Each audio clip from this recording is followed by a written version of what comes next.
Bon les amis, je vous ai trouvé une petite vidéo vraiment sympa à regarder, vous allez voir, il résume absolument tout dans une seule et même vidéo.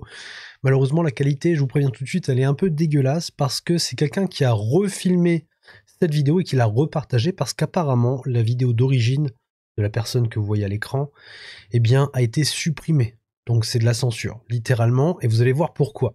Ce qu'il dit dans cette vidéo résume beaucoup de choses en France, et même beaucoup plus loin, puisqu'il va parler de l'état profond et de tout ce que ça implique. Vous allez voir, c'est assez cru, c'est assez violent, c'est même limite déprimant, parce qu'on se rend compte à quel point c'est tentaculaire et à quel point on est tout petit face à ce système, ce deep state, donc cet état profond, qui manipule absolument tout le monde depuis voilà, les bas-fonds du pouvoir, les fameux marionnettistes. Donc vous allez voir, écoutez bien, c'est très intéressant. Alors je ne sais plus comment s'appelle cette personne, je le vois passer de temps en temps sur TikTok.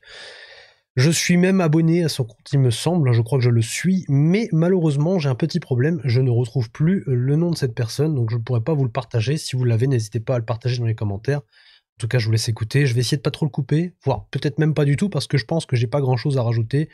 Si je la partage, c'est parce que je la trouve d'utilité publique, d'accord?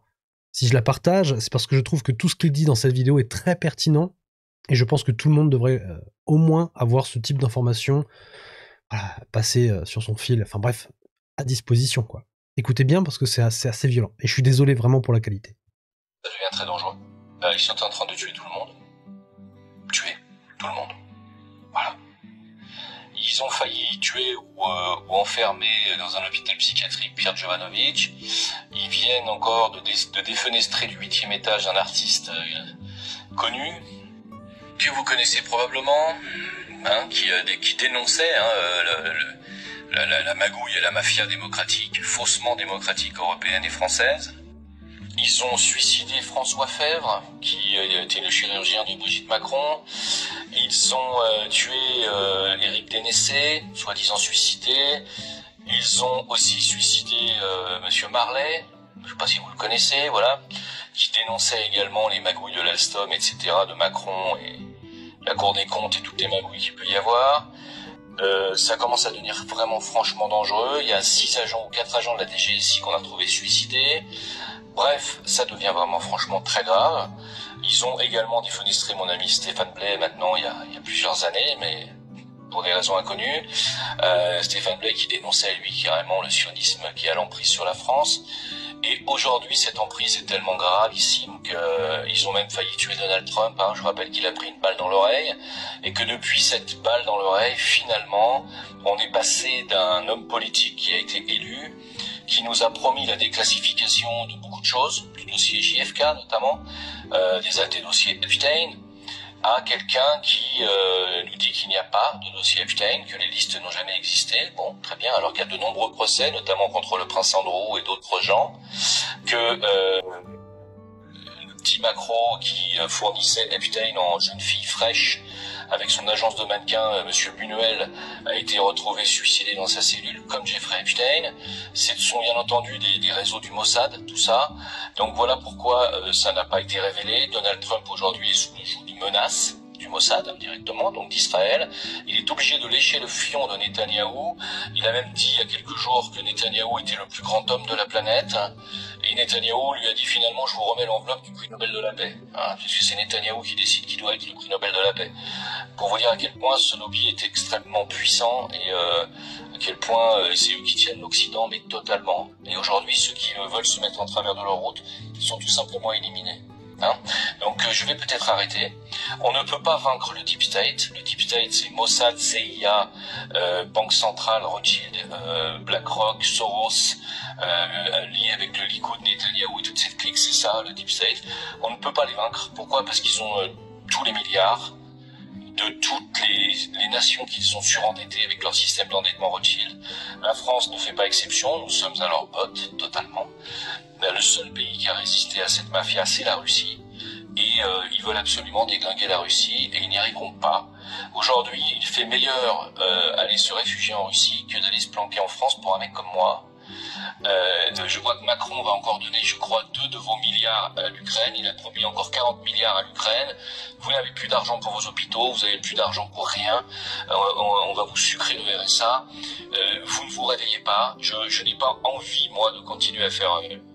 voilà, le mec qui secoue tout le monde dans tous les sens et qui derrière se fait insulter par-dessus le marché, je ne vois pas l'intérêt. Vous allez vous débrouiller maintenant. À vous de vous réveiller, à vous de voir ce que vous avez à faire dans votre pays. La libération, de le libérer peut-être éventuellement. Vous savez que Aurore Berger a voulu placer la surveillance des propos qu'on tient sur Internet. Elle a voulu placer cette surveillance au CRIF. Au CRIF. Bah, c'est le pouvoir, c'est le lobby juif, qui est l'équivalent de l'EPAC aux États-Unis, qui a fait élire Donald Trump. Hein. Donc, si vous voulez, c'est très grave. Parce que Thierry Breton a passé ce qu'on appelle la TSA, acte de Thierry Breton, qui fait qu'on n'a pas le droit de les contredire. Quand vous les contredisez sur le réchauffement climatique, vous donnez des discours haineux. Si vous n'êtes pas d'accord avec les LGBT, vous donnez des discours homophobes. Si vous n'êtes pas d'accord avec les transitions de genre payées 100% par la sécurité sociale, vous êtes homophobe, etc., etc., etc. Donc moi, ce monde-là ne m'intéresse pas. Je vous le laisse. C'est à vous de vous débrouiller maintenant à lutter contre cette censure satanique qui s'impose et qui s'abat sur la France. C'est à vous. Les musulmans, je vous le dis clairement, hein, vous n'avez absolument plus votre place en Occident. Pourquoi ? Parce que les chrétiens n'ont plus leur place. Dieu n'a plus sa place. Ni Jésus, ni Marie. Il déboulonne les statues de Marie, de Saint-Michel, de Jeanne d'Arc. Il les déboulonne pour mettre le cheval des Jeux Olympiques, le cheval de l'Apocalypse. Donc si vous voulez, on est foutu. Ce pays est foutu. L'Occident est foutu parce qu'il est à la main de satanistes qui sont en train de faire un génocide et on les invite à la table de la Maison Blanche alors qu'ils ont des mandats d'arrêt internationaux pour crimes de guerre au cul et ils survolent l'espace français et personne ne dit rien. Marine Le Pen a même signé pour qu'on n'applique pas les mandats d'arrêt internationaux. Donc si vous voulez, c'est monstrueux. On est dans un système totalement corrompu, un système mais qui achète tout le monde ou qui élimine tout le monde. Voilà. Donc, voir des images de ce qui se passe à Gaza, parce que tous les jours, c'est 20, 30, 40 petits-enfants qui sont abattus, et au nom de Satan, hein, tout ça. Voilà, pour l'arrivée du Mashiach, qui n'est autre que l'Antéchrist. Voilà. Donc, continuez à ne rien dire, continuez à ne rien faire, et puis tout va aller très bien pour vous, vous inquiétez pas, vous allez voir. Hein.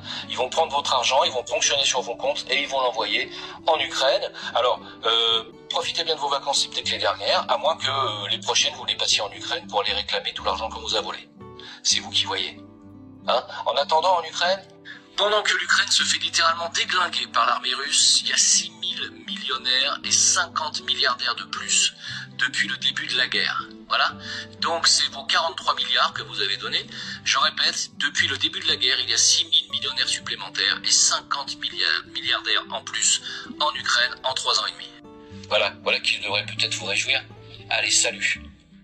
Voilà, cette vidéo, elle est longue, elle dure 6 minutes quand même, hein, 6 minutes 33, où bah évidemment je ne parle pas, mais je laisse cette personne s'exprimer parce que c'est pertinent. Ce qu'elle explique, cette personne, voilà, je ne connais plus son nom, son prénom ou son pseudo, donc vous m'en excuserez, mais je trouve que ce qu'il dit, c'est extrêmement intéressant et très important à comprendre. Parce qu'effectivement, il y a un état profond qui essaie de nous la mettre, et qui nous la met, hein, c'est même pas il essaye, c'est qu'il est en train de nous la mettre à l'envers. Ils ont le contrôle du narratif, ils nous font passer la pilule avec des belles doses de pommade et de pseudo-démocratie et de valeurs républicaines et de valeurs européennes et de valeurs mon cul sur la commode. Bref, tout ça, c'est fait pour, d'une part, nous piller, d'autre part, nous asservir et potentiellement, par la suite, nous parquer comme des bêtes dans... Je sais même pas en fait. Je sais même pas, c'est tellement flou ce qu'ils veulent faire. C'est soit ils veulent nous éradiquer, soit ils veulent nous parquer et nous asservir dans une espèce d'Europe fédérale ou de gouvernement mondial. Vous savez, ces fameux mondialistes qui veulent faire une gouvernance unique et mondiale, le nouvel ordre mondial. Enfin, c'est... Même moi, j'arrive plus à comprendre trop où ça nous mène tout ça. Je vous invite à lire les protocoles de Toronto, c'est écrit tout ça, noir sur blanc, ça fait longtemps que c'est écrit, et en fait, on se rend compte qu'on y arrive tout doucement mais sûrement. C'est pas nouveau, c'est planifié depuis très très longtemps, d'accord, et c'est un plan qui s'applique et qui roule et qui déroule. On l'a vu avec la pandémie de 2020, hein, tout s'est accéléré. On a des personnes comme, je sais pas moi, Klaus Schwab, qui en parlait dans ses livres, hein. Vous avez, alors je me rappelle plus du titre, la quatrième révolution industrielle, je crois, et, euh, et le Great Reset. Attendez, je vais essayer de vous trouver ça. Voilà, c'est ce livre-ci, Rhume 19, la grande réinitialisation. Je vous invite vraiment à lire ce livre puisqu'il est très intéressant. On y apprend notamment que le Rhume 19 était une fenêtre de tir incroyable pour pouvoir nous imposer une nouvelle gouvernance mondiale, un nouvel ordre mondial avec une société de contrôle et de surveillance bien plus accrue qu'aujourd'hui, avec des outils qui vont être mis en place, etc. Bref, ce livre est annonciateur, sachant que Klaus Schwab fait partie de la confidence, il fait partie du plan, donc évidemment, hein, quand tu sais ce qui arrive, eh bien tu peux en parler en faisant mine de deviner l'avenir ou d'essayer de deviner l'avenir. Alors évidemment, il y a du vrai, il y a du faux, il y a de la spéculation, il n'y a pas de spéculation, bref, je vous invite vraiment à lire ce livre et puis vous ferez votre avis. Je suis en train de le traduire en mode audio, donc il est déjà en français évidemment, mais vous aurez la version audio que je ne pourrai pas partager en public puisque je n'ai pas les droits d'auteur, c'est normal, mais par contre, si ça vous intéresse, eh bien je vous partagerai le lien pour pouvoir l'écouter en audio si vous avez la flemme de lire les 220 pages de ce livre. Franchement, voilà, on en est là, hein, ça fait peur quand même, toute cette situation, elle devient catastrophique, la France est catastrophique. Au début, il parle des personnes qui ont été S, hein, d'accord, on les a poussés dans le vide. Ça fait quand même beaucoup de personnes, hein, je sais pas, ça fait peut-être pendant une minute, il t'explique qu'il y a telle personne qui ont passé l'arme à gauche. Vous le savez très bien, vous avez suivi l'actualité, ces gens-là, malheureusement, étaient un petit peu trop impliqués dans les recherches et dans l'enquête de tout ce qui touche un petit peu au pouvoir. Et donc, comme ils sont gênants, comme ils ont des informations qui peuvent être contraignantes et gênantes, eh bien, on les élimine, on les pousse par la fenêtre, littéralement. Par exemple, Chinois Fou, qui est ici, ou Chinois Marrant, pardon. Chinois Marrant, voilà, il a sauté du 8e étage parce que son téléphone était tombé dans la gouttière, alors que la gouttière était au-dessus de lui.